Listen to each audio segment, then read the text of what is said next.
Hello, everyone. Thank you for coming to our first episode of Going Pro, where Crime Writers of Canada celebrates the, the joyous occasion of an associate member becoming a professional member by either publishing their first crime novel or three short stories.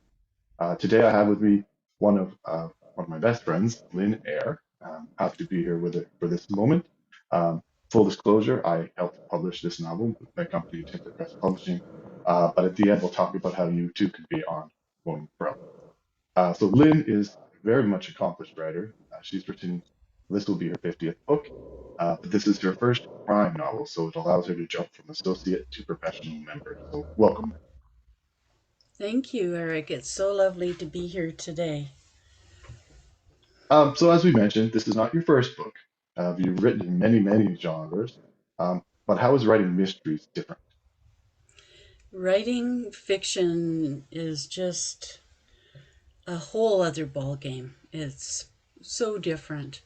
I write a lot of poetry. Started writing when I was 8, and poetry just comes to me. I work on it, then it's done. I have written some kids books, and but that's poetry with illustration. I've written a lot of technical books for teaching people about energy healing. But this is just so different. I have to become a storyteller, get out of my head and into my heart. What is it I want to say to people? What's the theme of my book? How do I want to present it?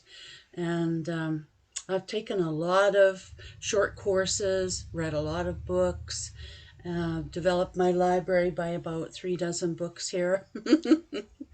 And it's just, it really, after writing this first book and a half, it's speaking to me. I absolutely love it.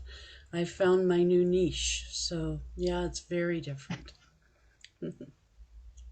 So Murder on Belcut Mountain being the first of the series, um, you kind of touched on this a bit, but was writing mystery or writing fiction a lot more research, or was it all in your head?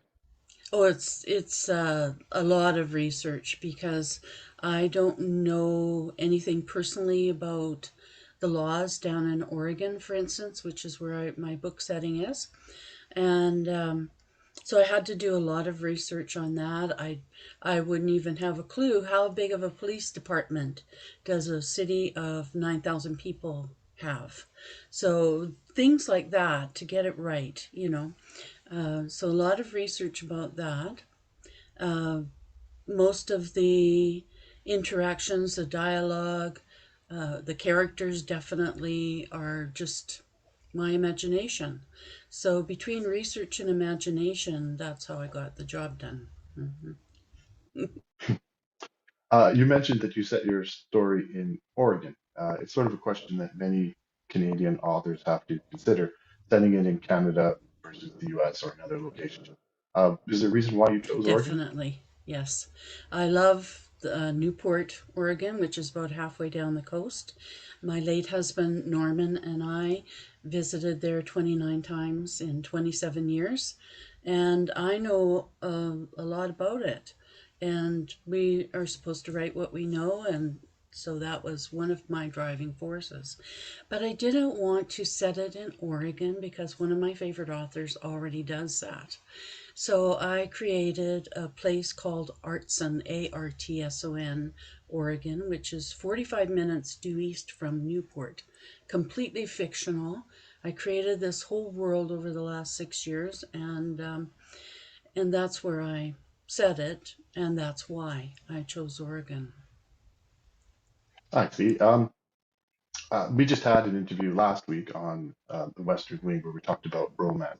And well, I read the book, but I know that you have a male and female cop grouped together, and there's always that let's say, sexual tension that we see in various police procedurals or even any fiction at all. Is there going to be that sort of tension between the two of them? Not between my main detectives. So there's Ian McClintock. He's from Australia. And there's Susan Miller, and she's a beautiful African American, and just So much fun, that girl. I love writing her character. But Ian is married to a woman named Rosie for 27 years, and they have a deep and abiding relationship. So there's no chance that Ian and Susan will be getting together. And during the book, Ian has to take a short leave of absence of a couple of days because his wife has some very devastating news.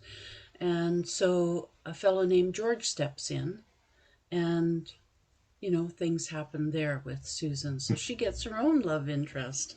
Just gotta do it. I'm a romantic at heart. Just gotta do it. I know. The last question.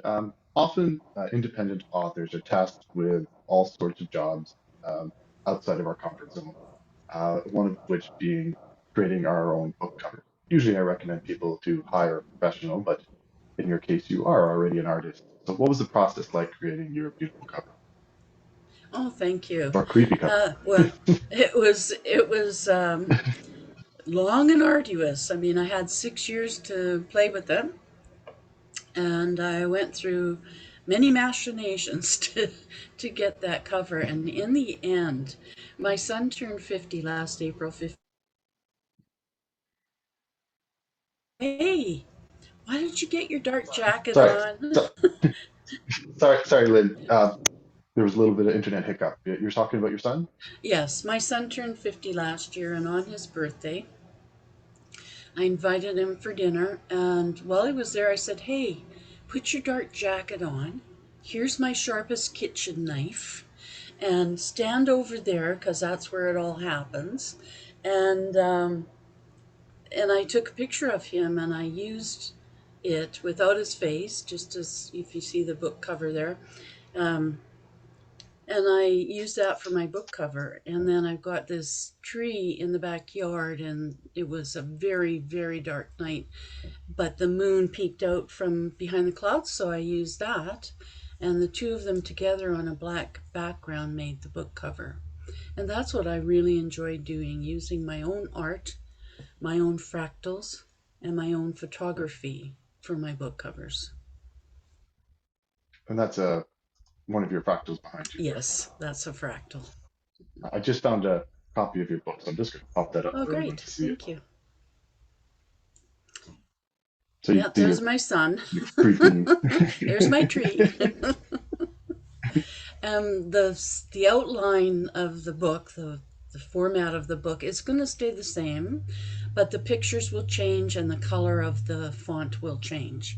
But everything, so it looks the same in each cover. You can easily recognize it.